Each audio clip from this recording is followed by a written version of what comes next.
Hi, my name is Dave Kunz. I'm with ABC 7 Television, and today we're doing a panel discussion on the luxury market, and I'm happy to help out the Motor Press Guild by moderating the panel. We had representatives from Cadillac, Lexus, and Mercedes-Benz on our panel talking about the luxury market, either before or after the recession, how the recession affected things, and the tools they use to market luxury cars, such as events, how they do their advertising, their marketing, to get luxury buyers to see their brand and, of course, buy their brand. I'm here today on the MPG panel to discuss the Model Year 14 all-new S-Class. The S-Class is our luxury sedan, which is the oldest in our history, dating back to 1903, and it showcases 110 years of pioneering innovation. It has trailblazing technology from intelligent drive, our active safety systems, as well as magic body control and a whole slew of seating and interior comforts. Hi, my name is Cristina Cheever, and I work with Robb Report magazine as the Director of Automotive Relationships. I'm thrilled to be here today speaking on the Motor Press Guild Luncheon panel, talking about how the luxury car market has come back. My role at Robb Report is to work very closely with the automotive OEMs to create experiences that provide opportunities for them to market and position their luxury cars. So it's very important that we understand who the audience is and what the OEM wants to accomplish in bringing these two together. So design, focal point, performance, speed, all of that wraps into what that luxury experience is going to deliver to the consumer. Very happy to be here today participating in the Motor Press Guild's luncheon to talk about the state of the luxury industry and today's luxury buyer. And today I brought with me our newest vehicle. This is the all-new IS 350 F Sport. It's our new car for model year 14. It comes as a 250 or a 350, two different six-cylinder engines. All new look on the car, including our spindle grille. And drive mode select, so there's a lot of driver engagement possible with this vehicle. All new interior, and on the interior some exciting touches, including a new multimedia system that offers free for the life of the car, traffic and weather information through the HD radio connection. So a lot of things to be excited about with the IS, and I'm thrilled to be here today. Hi, my name is Melody Lee. I'm the Director of Brand and Reputation Strategy for Cadillac, and I'm thrilled to be a part of the Motor Press Guild's monthly luncheon here at the Proud Bird. As Director of Brand and Reputation Strategy for Cadillac, my job is to build the brand with non-traditional audiences.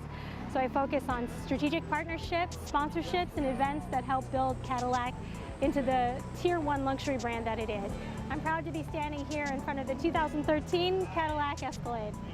My name is Erin Goal, and I'm the president of the Motor Press Guild, as well as a journalist for About.com and for some other outlets. Today's panel on the future of the luxury market in North America, I found as a journalist really fascinating because, you know, we're coming out of a very bad recession.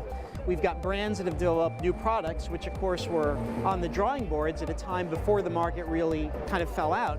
So it's a question of how do you market these products to a generation that's really concerned about their finances. Plus you've got younger buyers, Gen Y, who don't seem to have the same interest in cars and the same motivation for their interest in cars that older generations have. So to be able to hear firsthand how the automakers plan to address this, and plus to hear from Robb Report about the profile for these buyers and what they really do and what they're looking for. It's been really fascinating. As a journalist, it's given me an excellent perspective on how I can cover luxury vehicles and luxury brands in the future. Katie, real quick, when we met out front, I said, how long did you work for Mercedes-Benz? And you said about 5 years, and I'm depending on that.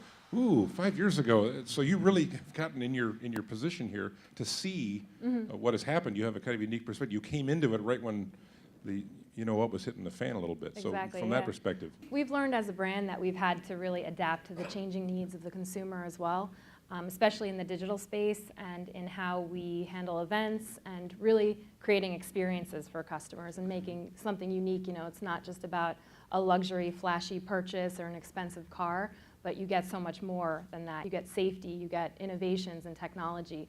And that's what we translate that in the digital space as well to these new consumers. Well, you know, we're coming up, as we mentioned, on Pebble Beach, and all of these brands and others will be having cars on display and displays, and it's almost turned into, if you're familiar with that hill that goes up from the lodge, it's almost like a mini version of an auto show, and that's an example of what we call, you know, direct marketing and being places, and we see all these brands. How does that maybe factor into your marketing plan? Obviously, buying the back cover of Time or Newsweek magazine is going to get to everybody, but getting right to those people who are your target buyers, do you really count on that? It's access that we can give to those people. I think Cristina probably knows that better than anybody in this panel. It's access that these people are really looking for to things that maybe money alone doesn't give them access to, but some sort of a means of giving them a way of touching people that they couldn't otherwise touch. So in our case, it's having a number of really top chefs that work for us around the country at events. It's our partnerships with hotels.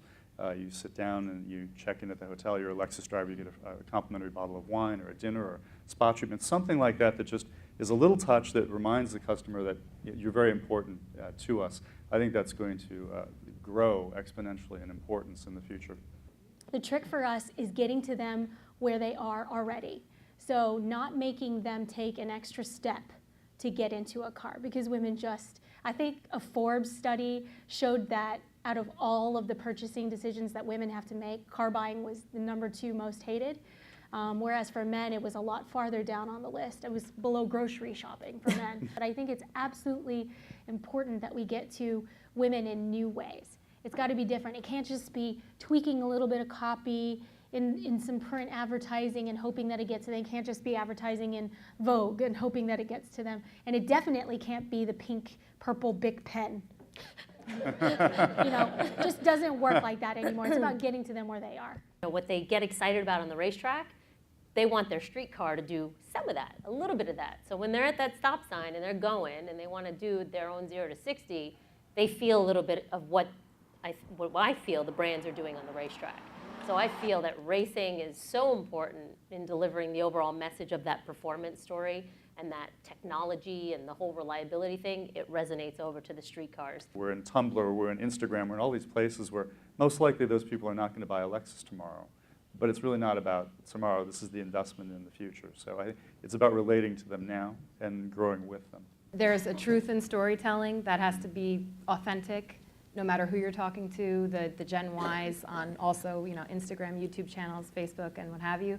And if we can give, regardless of which generation these customers are, something that they can't get elsewhere, then it keeps them with the brand and keeps them loyal. Katie, Brian, Cristina, and Melody, thank you so much for being part of this. This was just awesome of you all to make time out to come.